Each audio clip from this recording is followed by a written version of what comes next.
Hello, we are back. Today's lecture is kind of a hodgepodge of topics.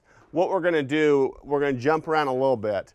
First of all, we're going to go over that time value of money homework that I assigned. Then what I'm going to do is I'm going to go back and talk real quickly on a topic that I kind of intentionally skipped. That was at the end of chapter 15. The foreign transactions. Okay, do you remember when we skipped that? I didn't want to lecture on that back then because I felt like you guys had enough knowledge in your head at that point. So I did not even want to put any more in there, or try to. So we're going to talk about that.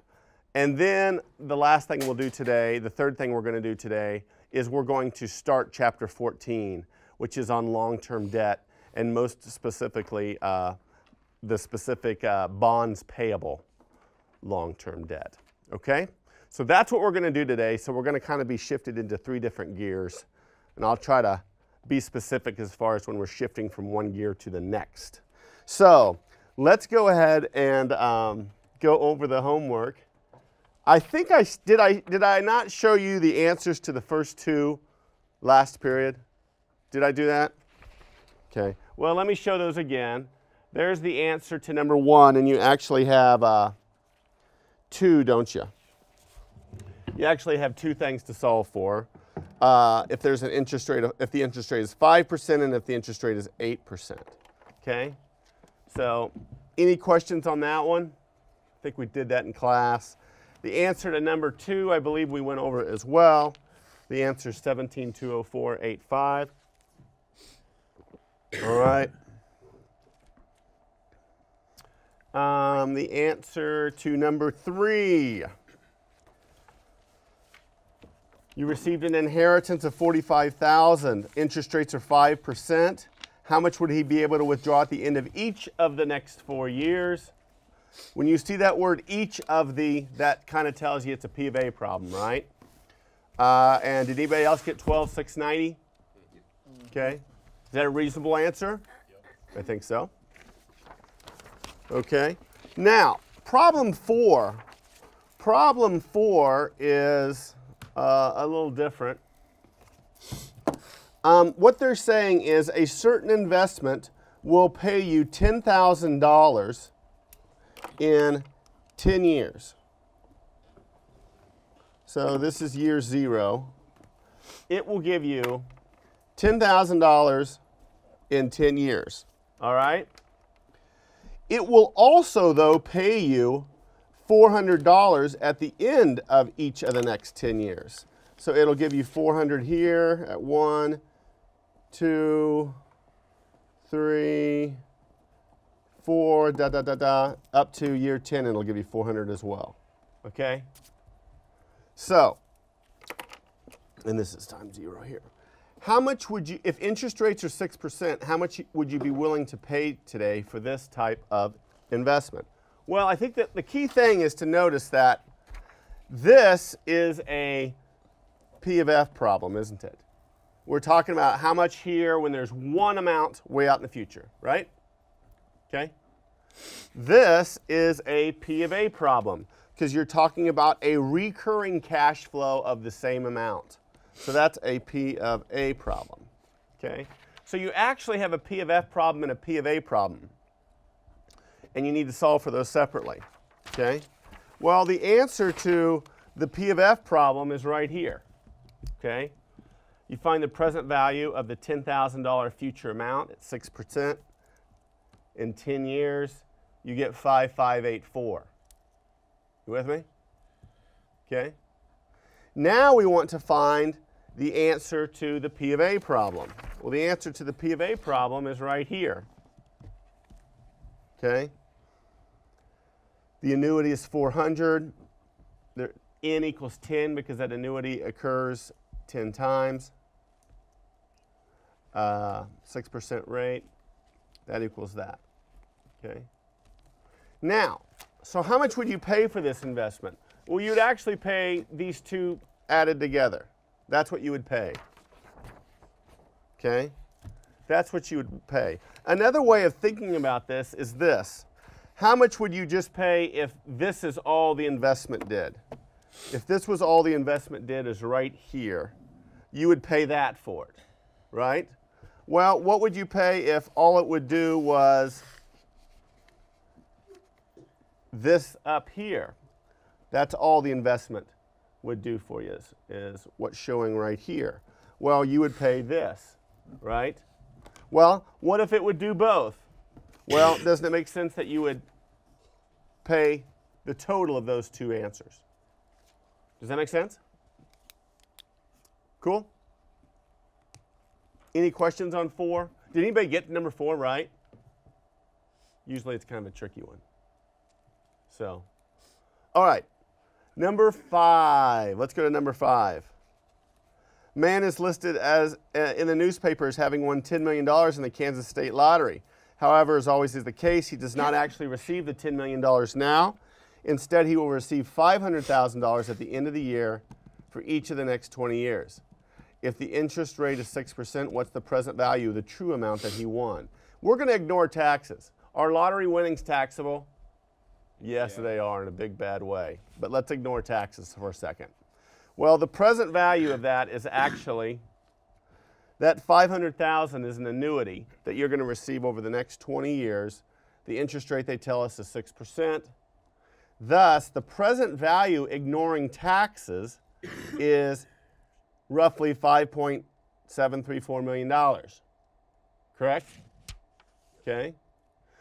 So it's not really the $10 million lottery. It's really, you really didn't win $10 million. You really won $5.734,950 if there are no taxes. Okay? Now, if there were taxes, then this wouldn't be $500,000, would it? It would be about $300,000, wouldn't it? Correct? Because they take a lot of lottery winnings are highly taxable. So if this were $300,000, I know I didn't ask this, but and we took 300,000 times 11.4699,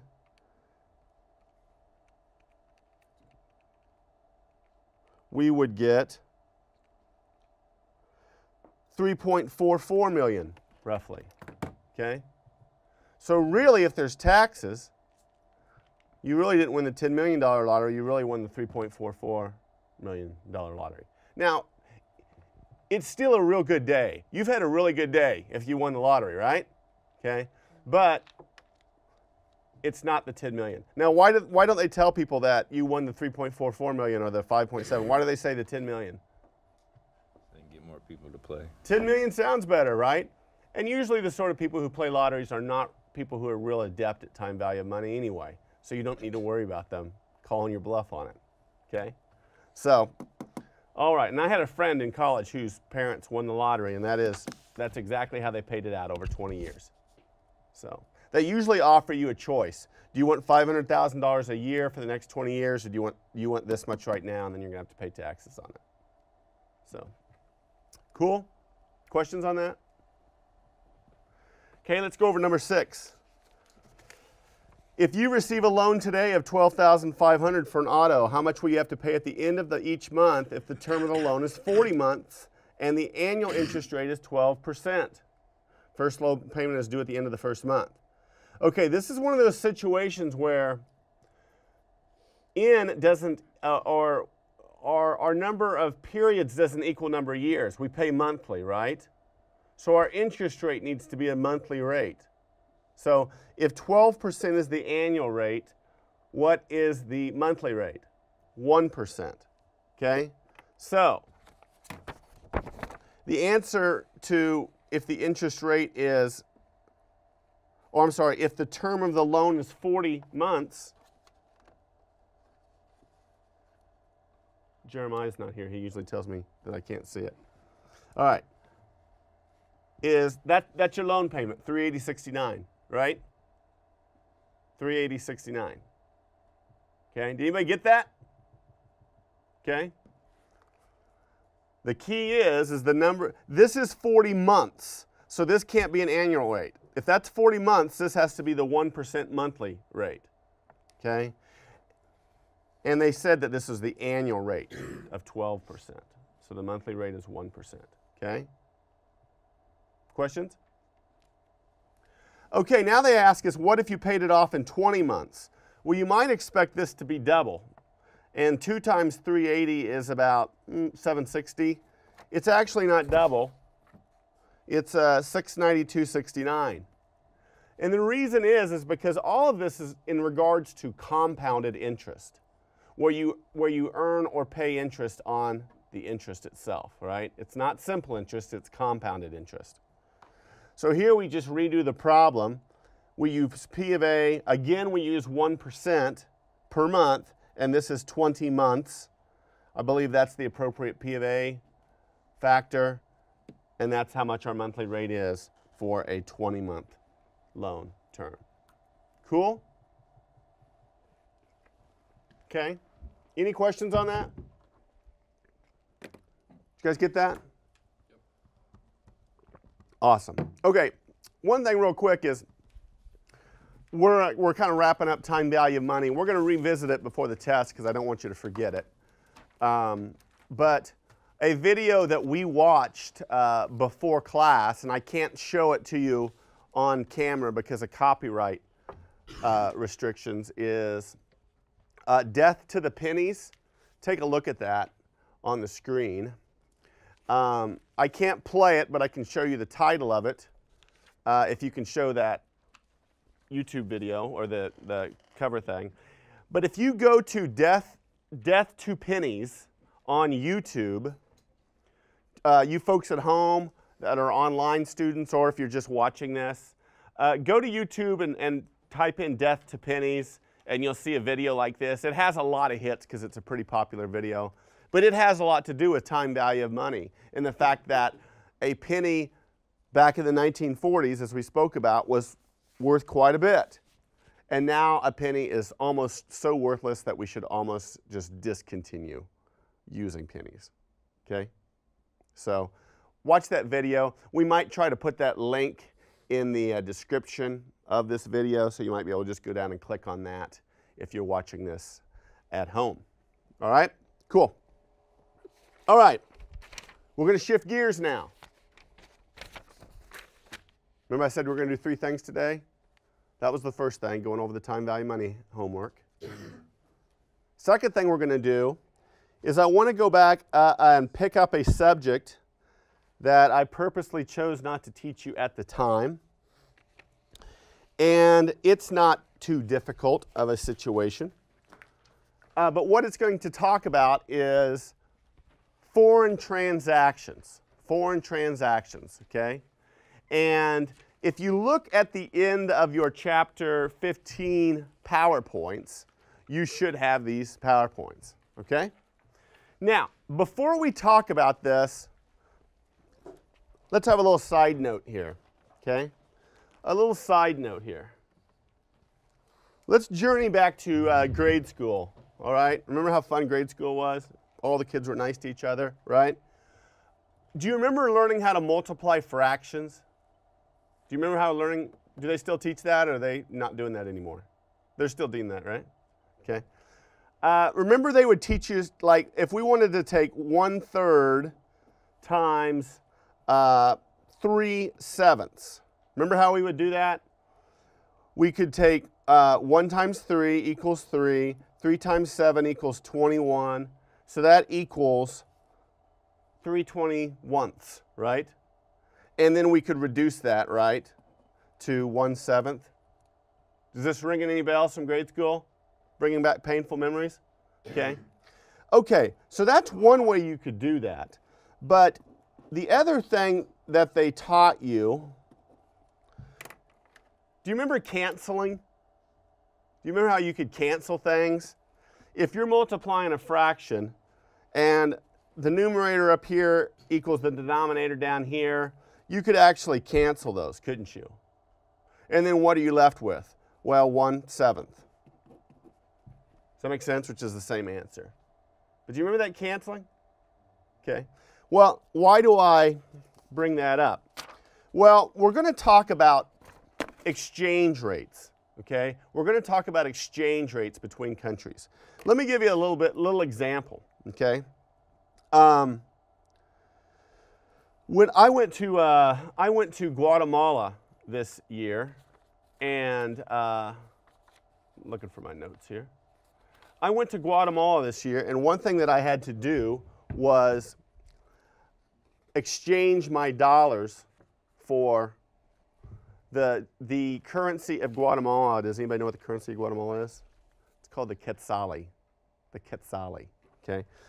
So the way we did that was this. Let's say I took $1,000. We'll make the math somewhat easy. I took $1,000, okay? Well, let's just make up an exchange rate for quetzalis, okay? What we would say is, let me think of how I want to do this. It was 4 quetzalis per dollar. 4 quetzalis per dollar. Does that make sense? So the 4 quetzali was the same thing as $1 really, okay?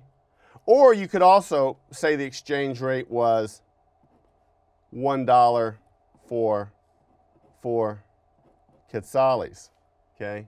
Which would be the same thing as $0.25 for 1 quetzali. Make sense? Okay, follow me so far? So, when I went to Guatemala, I took $1,000 US. Now, I had to exchange that to quetzalis so I could buy things in Guatemala, okay? Well, the exchange rate, I give you that canceling of fractions example because I think that kind of helps when you're learning how to do this, because a lot of times people don't know whether to multiply it times this exchange rate or this exchange rate. Well, it's actually this exchange rate, okay? $1,000 times 4 quetzalis over $1. And the reason I know that's the one is because, well, this is basically $1,000 over 1, right? Well, the dollar signs cancel. And I end up with 4,000 quetzales. Does that make sense? Okay. You with me? Okay, so let's say I buy a bunch of gifts for my family, blankets and chess sets and hammocks and all this sort of stuff, machetes. Has anybody ever been to Guatemala? It's funny because the vendors, they sell a lot of two things. They sell a lot of knives, but they also sell a lot of crosses of Jesus. So a lot of times the vendor will come up to you and go, do you want to buy a cross of Jesus or a machete? And I always think, those are two strange things to be trying to sell at the same time together. Whatever, okay? But they sell a lot of that stuff in Guatemala. Let's say I bought a lot of machetes and crosses of Jesus down in Guatemala, okay? And let's say when I get back to the airport, ready to fly back to the United States, let's say that I have, $800 left. You with me? So now, oops, I said that wrong. Let's say I have 800 quetzales, right? Because I changed all my money into quetzales, correct? Well, now I have to change that back into US dollars. You with me? So, well, which exchange rate would I use? Let's say the exchange rate has not changed, okay? So the exchange rate that I would need to use is this one up here, or I could use this. But so I would multiply that times $0.25 for 1 quetzali. The quetzalis cancel, don't they? So I know the answer is, what is that, $200? And I have $200 to bring back to the United States. You with me? That's a little intro on exchange rates. And I think that'll help you as we go through this, okay? Where do you do that at? You do that at the airport, or there's other places that you can do it, banks and stuff, okay? Now I simplified it because usually those sort of places charge a little bit of margin each way, but to simplify the example, I assumed that they were just going to do a clean exchange with no profit for themselves. So, all right, let's go back to the slides. So what we have to do is we have to account for sales and purchases in that happen in a foreign currency if we have international operations. Okay. And if we have overseas subsidiaries and we prepare consolidated financial statements, we need to deal with that as well. Okay, come off that for a second. We deal in, I may not have taught this 25, 30 years ago because we were a world back then that did not have as many international situations, correct? But now we have customers that are overseas perhaps, we have vendors that are overseas perhaps, we might have different subsidiaries overseas. So how do you deal with all this? Because everybody's using a different currency. Well, basically what you have to do is you have to translate it into US dollars. If you are a US dollar, if you are a company based in the United States and you prepare your financial statements in US dollars and all your journal entries are in US dollars, okay? So let's see how we would do that. Each country is going to use its own currency, as I said, and we talked about the cost of those currencies is the exchange rate, okay? Let's look at an example. Boston Company, that's us, is a excuse me, a US-based manufacturer, and we make a credit sale to London Outfitters, a British retail company. On December 12, 2015, Boston sells 10,000 pounds, that's what that little thing looks like, with payment due on February 10, 2016. Now, Boston, we keep our records in US dollars, okay? We keep our records in US dollars.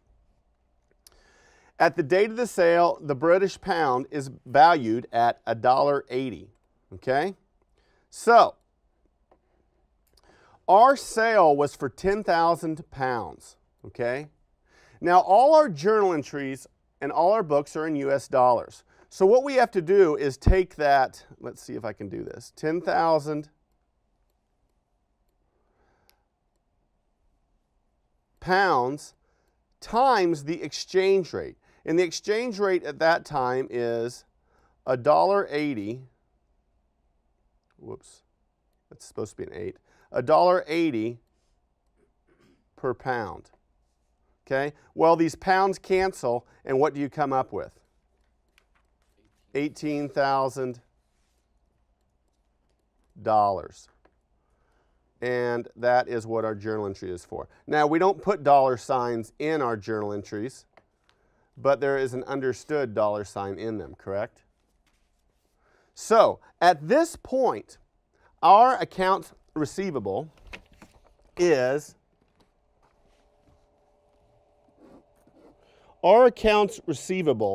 from, what's this company called? London Outfitters. Our accounts receivable is what? What do I put here? What do I debit this for? $18,000, not 10,000 pounds, because all our records are in dollars, okay? All right. Now, you with me so far? Now, at December 31st of 2015, they don't yet have to pay us, but we have to prepare our financial statements, okay? Well, that 10,000 pounds that they owe us may be worth a different amount of US dollars now than when we originally made the sale. And that is the case, okay? It says on December 31, 2015, now it's an exchange rate of $1.84 per pound, okay? Now, how many pounds do they owe us? If you go over to their books, how many pounds do they owe us? They owe us 10,000 pounds. So what is the exchange rate now per pound? The exchange rate at December 31 when we do our financial statements. Yeah. Oh, did I say that wrong? Yeah, you put the pound in. Well, I think that's what I want to do. Isn't it $1.84 per pound? Okay.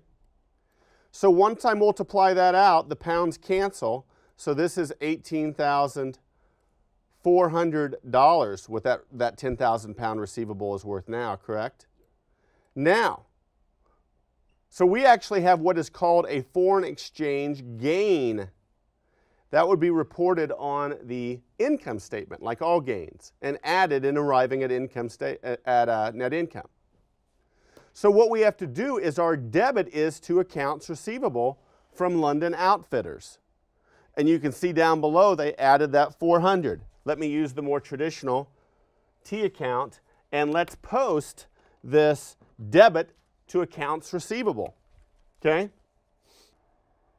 Okay, so this was the original $18,000 from the date of sale of December 12th. We now know that the entire receivable is worth $18,400. So the adjusting journal entry we made on 12/31 was for 400. So let's post that there. And after we do that, the receivable will be reflected at its true amount. Now, we don't show dollar signs in T accounts, but understood that there are dollar signs. These are in dollars, not in pounds. Now it is the date where we actually receive payment. Okay? It's February 10, 2016. So how much does London Outfitters owe us? They owe us 10,000 pounds, correct? That's what they're going to pay, is 10,000 pounds. Now on that date, the exchange rate has dipped to $1.78 per pound. So how much do we get? Well, let me see. They're going to pay us 10,000 pounds, right? Now we're going to take that times $1.78 per pound. And what do we get? 17,800. The pounds cancel, so this 17,800 is what? Dollars. So let's build our journal entry. The first thing I do is I say, how much cash do we get once we exchange that for dollars? Well, we get 17,800 in cash, correct? Now, do we have a receivable from this company anymore? No. So we have to go to our T account, and we have to decrease that receivable to take it down to 0. Right? Okay? So that's the next part of the journal entry, is we decrease that receivable for 18,400. Because we don't have a receivable from them anymore. They paid their 10,000 pounds. You wouldn't put the loss into the T account and then put it to 0? That's a good question. Let me come back to that in a second. Okay? Great question, Daniel. So if you look at what we've done, we've debited cash for 17,800. We've credited accounts receivable for 18,400. That journal entry does not balance. It needs help on the debit side. So if it needs help on the debit side, you affect foreign exchange loss. You with me? If it needs help on the credit side, you affect foreign exchange gain. You with me? So this is the journal entry that we make. I'm going to address your question in just a second, Daniel. But are there any other questions besides his? That make sense? Can I see the ART account really quick again? The one I drew? Yeah. Right there? Okay. Okay, so you haven't done anything to bring Well, up. see this credit to AR of 18,400 right here? Mm-hmm. That is posted right there. Okay? So I know I have to bring that receivable down to 0. Oh, okay. So that's how I built that journal entry. Okay? Now going to Daniel's question. That's an astute observation. And usually in real life, you have one account called foreign exchange gain/loss. And you take all your gains and losses to that. And at the end of the year, if it's a net debit balance, then it was a loss, and it goes with the expenses on the income statement. And if it was instead a net credit balance, it would be a gain, and it would go with the other gains on the income statement and be added in arriving at your net income. So does it have a normal balance? Well, it's weird when you have accounts like that, because a lot of times it's like if you do use a foreign exchange gain/loss, it doesn't have a normal balance. What you end up saying is if the net balance is a debit, it's a loss. If the net balance is a credit, it's a gain. But in this example, they used two different accounts. But a lot of times they'll net those out. Okay? Okay, I'm not going to walk you through the example on your slides. You can read through that in regards to purchases in a foreign currency. Take a look at that real quick. You can read through that on your own. It's the same thing, except if we are making purchases with a foreign currency. Okay? The last thing that I'm going to touch on in this subject is the consolidation. If you have subsidiaries that are overseas and they use different currencies, then when you consolidate and make your financial statements, then you've got to translate all those account balances in whatever currency they are into US dollars using the exchange rate on that date. Okay? Now that's a topic for a much more advanced accounting class, but you can kind of see how we'd have to do that, right? Okay?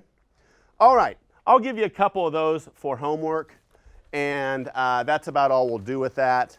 It's kind of an interesting subject, and you might take an international business class someday, and you might go a little deeper into it as well. Okay? All right, are there any questions? Any questions? No? So like businesses, sometimes do they invest in currencies if they believe that the exchange rate is going to increase? You could. If you could, that's called speculating.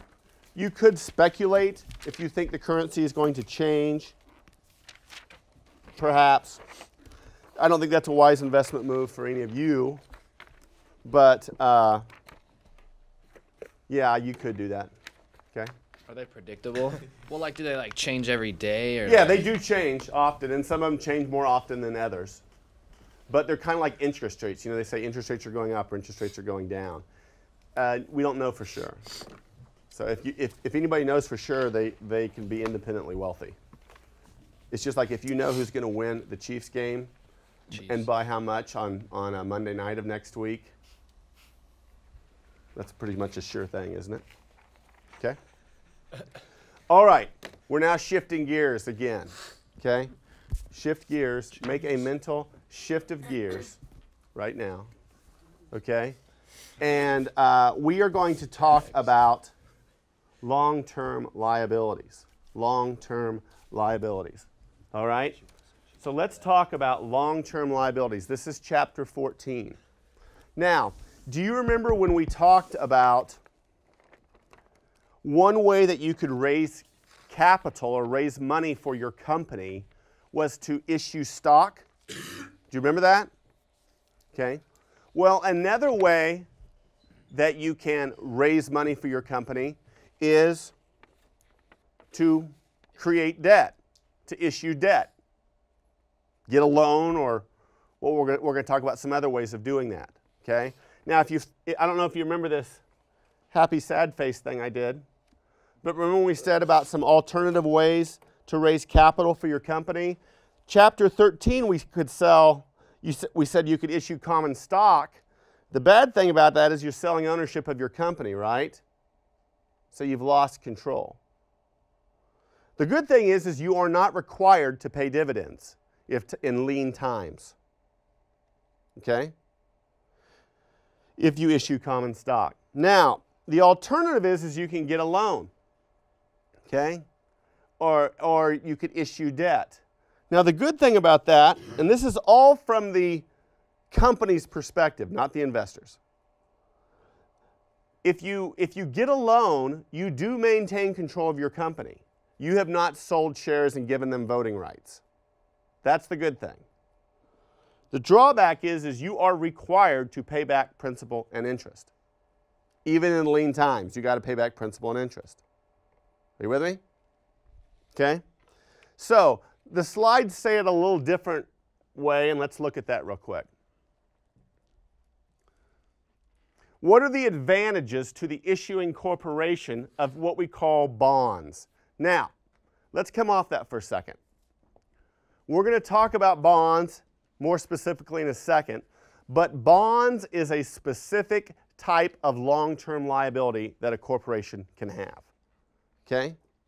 For example, let's say that I'm Sprint Company, and Henry, let's say that you want to buy a bond for Sprint Company, and I issue a bond to you. I'm Sprint Company. In a way, you are almost a little bit acting like a bank for Sprint Company, because you're going to give me money, and over the life of that bond, I'm going to eventually have to pay you that principal back and interest. So you're kind of like a bank, right? The main long-term liability we're going to talk about right now is called bonds, and that's what a bond is. You with me? Okay. Back to this slide. What are the advantages of bonds to issuing corporations? Now, we're not talking about from Henry's perspective as the investor. We're talking about the issuing corporation. Well, as I said, bonds do not affect stockholder control. That's good. Now, the other nice thing is interest expense is tax deductible. Interest expense is tax deductible. Dividends are not tax deductible, by the way. Okay? Now, the other advantage of a bonds is bonds can increase return on equity. Equity is stockholders, right?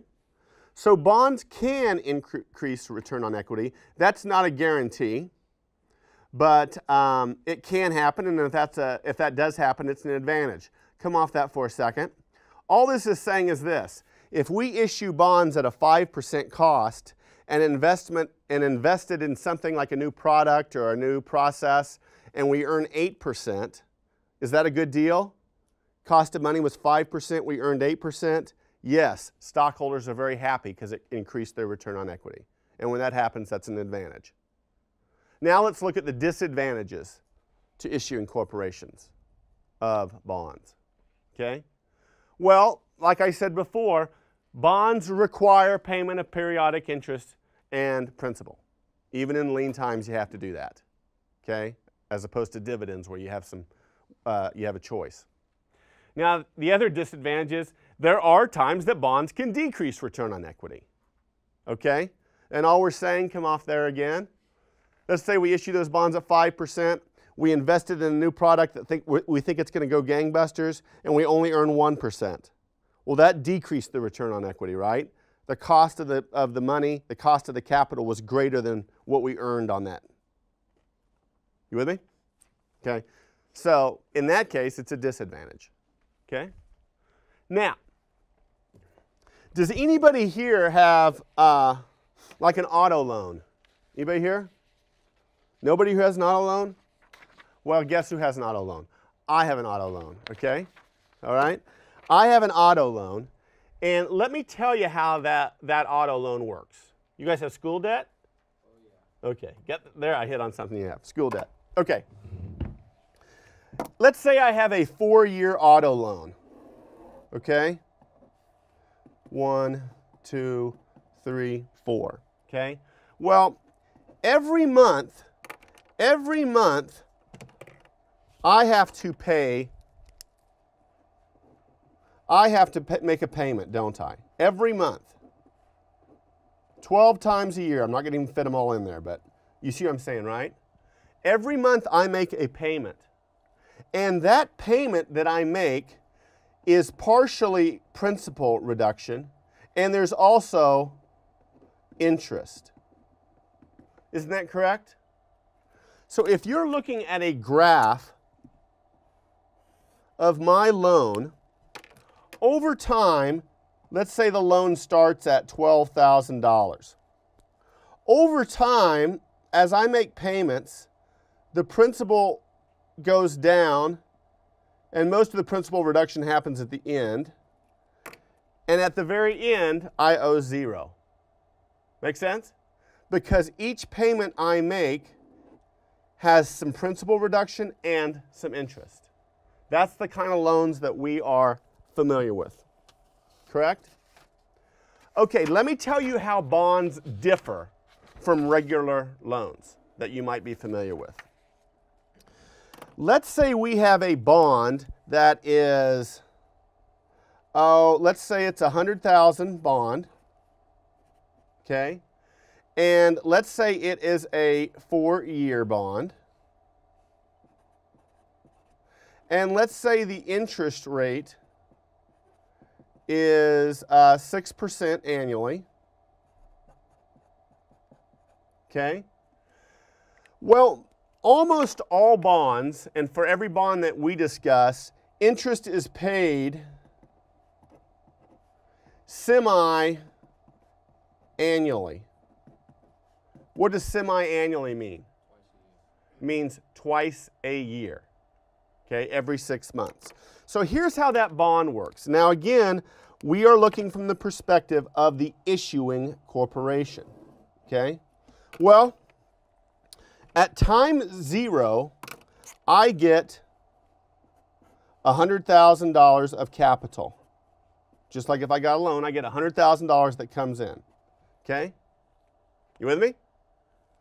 Now, this is year 1, this is year 2, this is year 3, this is year 4. With a bond, I do not have to pay back that principal until the end of the life of that bond. In this case, that is 4 years. You with me? I get $1,000 principal here. In 4 years, I pay that entire principal, or we sometimes call that par value, what you have to pay back at the end. I pay it back there.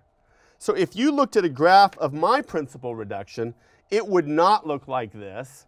It would look like this. It would look like this. This is 100,000. It stays exactly straight until the date we paid it off. Okay? Make sense? Now, let's say we didn't have to pay interest. This would be a great deal, right? Because we know from time value money, have $100,000 today, and in 4 years I pay $100,000. This is worth less than this, right? But I do have to pay interest. Okay? Now, over the life of the bond, I do not pay any principal reduction. But I do pay interest semi-annually. So that means I make an interest payment here, here, here, here, here, here, here, and I actually make one on this one date too, here. So if it's a 4-year bond and interest is paid semi-annually, which is all bonds are semi-annual for your purposes, how many total interest payments will I make? 8. What's the amount of interest that I pay each time? Well, we calculate that by taking the par value of the bond, which is the amount of principal that you will repay, times the annual interest rate,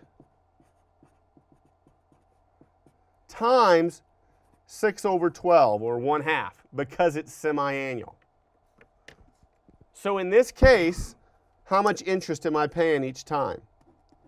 $100,000. What's the annual interest rate? 6% times 6/12, or 1/2. What does that equal? 3,000.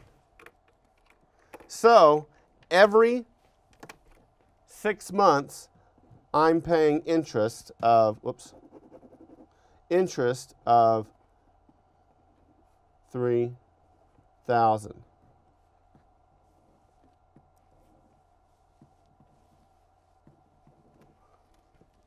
Do you see how that's different than a student loan or a mortgage or an auto loan?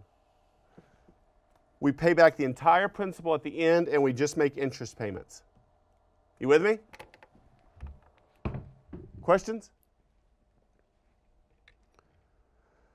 The slides show it a little different way. We have the bond selling price and we get our cash at that time. Over the life of that bond, we make interest payments. And then at the maturity date, when the bond matures, that means that's when we owe the principal back to those investors. You with me? Let's look at an example real quick, okay? I know we're running out of time here, but this won't take but a couple minutes. King Company, that's us. We issue the following bonds on January 1 of 15. The par value is $1 million. That's what we have to repay. The stated interest rate is 10%. The interest dates are June 30 and 12/31. Thus, this is a semi-annual bond, okay? And this is a 20-year bond. Now, the journal entry at bond issuance date is this. We debit cash for $1 million, which increases our cash, right? We're showing that increase in cash, which is why we're doing this, because we want that $1 million of cash. So we debit cash for $1 million, and we credit bonds payable. Make sure you call it bonds payable. That's a long-term liability. We credit bonds payable for $1 million. That's the issuance date, okay? When we pay interest, the amount of interest we pay is the par value, in this case $1 million, times the annual interest rate, in this case 10%, times 1/2, or 6/12, because it's a semi-annual. So we make interest payments each time of $50,000. Now, if we pay interest semi-annual, and this is a 20-year bond, how many times will we make this journal entry in total? 40 times. 2 times a year for 20 years. You make this exact same journal entry. Then, on the bond maturity date, what do? We pay off that principal of $1 million that's been sitting there for 20 years. And it's just like the payment of any other liability. You debit the liability, this is a long-term liability, and you credit cash. In this case, for $1 million. You with me? But don't you make an interest payment on that date too? You also make an interest payment on that date. You're exactly right. You're exactly right. You make an interest payment as well. Okay? Now, one thing that you'll hear me talk about in this chapter is the 3 journal entries of bonds. And let me tell you what I'm talking about with those. I call JE number 1 the journal entry when we issue the bonds. Okay? I call JE number 2, and actually there's more than one occurrence of this, but JE number 2 is when we pay interest. And this is the journal entry that we make more than one of. But that's JE number 2. And then JE number 3 is the journal entry at maturity date, or sometimes we say when the debt is extinguished, when we pay it off. Are you with me? Cool? Okay. What I want you to do for homework is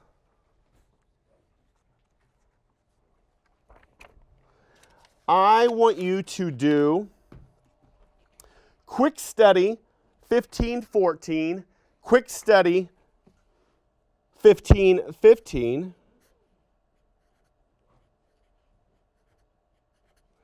and also you have this bond packet that I handed out, okay? And I want you to do the entire sheet for issuing bonds at par. It's Ecclesia Company.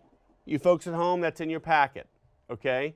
So do Quick Study 1514, Quick Study 1515, and also do the entire page of the issuing bonds at par for Ecclesia Company. All right?